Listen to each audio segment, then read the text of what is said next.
So after those statements, it's clear to say that the cause of Crohn's disease being linked to food is...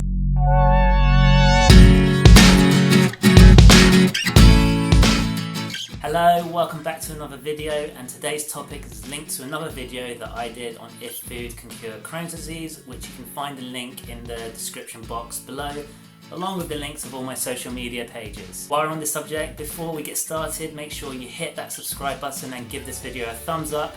And don't forget to visit my website where you can sign up to my newsletter for more exclusive content which I save only for my subscribers. There is no doubt that food plays an important role in our daily lives, and some of us do make a conscious effort to eat certain types of food because of their sort of perceived health benefits. But most people haven't stopped to think what it is in our foods that we eat and how our body is able to extract the energy it needs from these foods. When we talk about nutrition, we are referring to the intake of food that is required to meet the energy demands of our body. Now, nutrition is not a one-size-fits-all, as we are all made up differently and have different energy demands.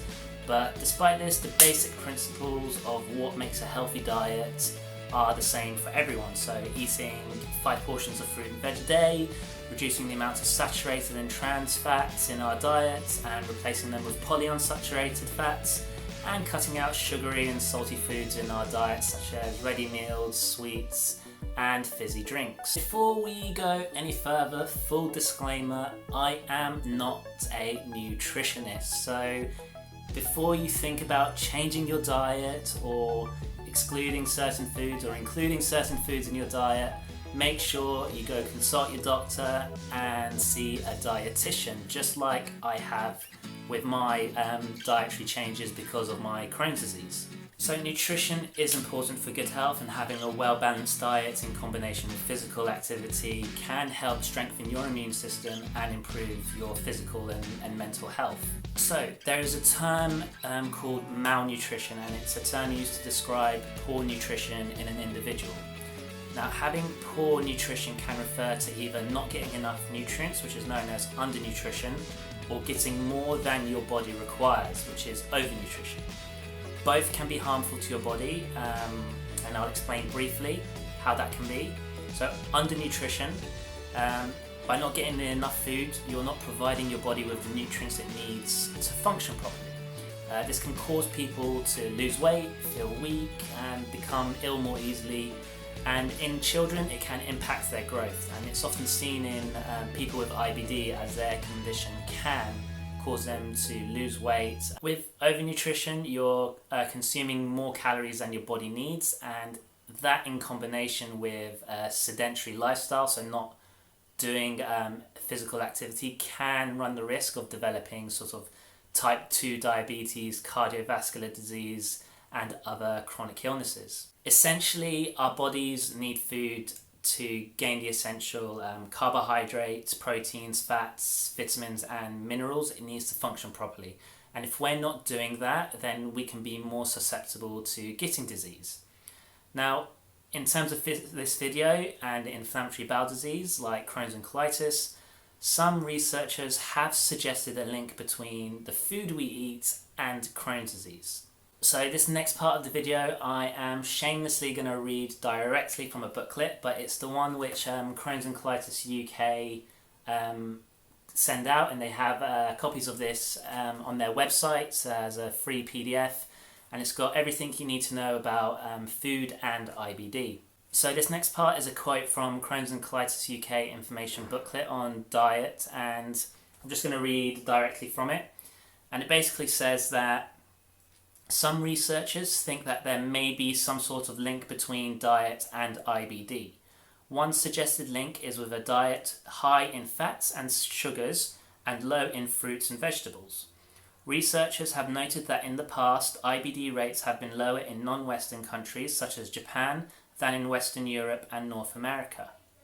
However, over the past few decades, the number of people with IBD in Japan has been rapidly increasing. As many Japanese people now eat a more westernized diet, a diet typically high in fats and sugars, the suggestion is that it could be this change in diet which has led to the increase in IBD. The booklet goes on to say, There have been other research studies which have come to similar conclusions about diets high in sweets, cakes, and or red meat. Researchers have also found a possible link between ulcerative colitis and some types of fat, such as trans unsaturated fats like linoleic acid, which is found in oils such as corn and sunflower oil. Lack of dietary fibre may also play a role.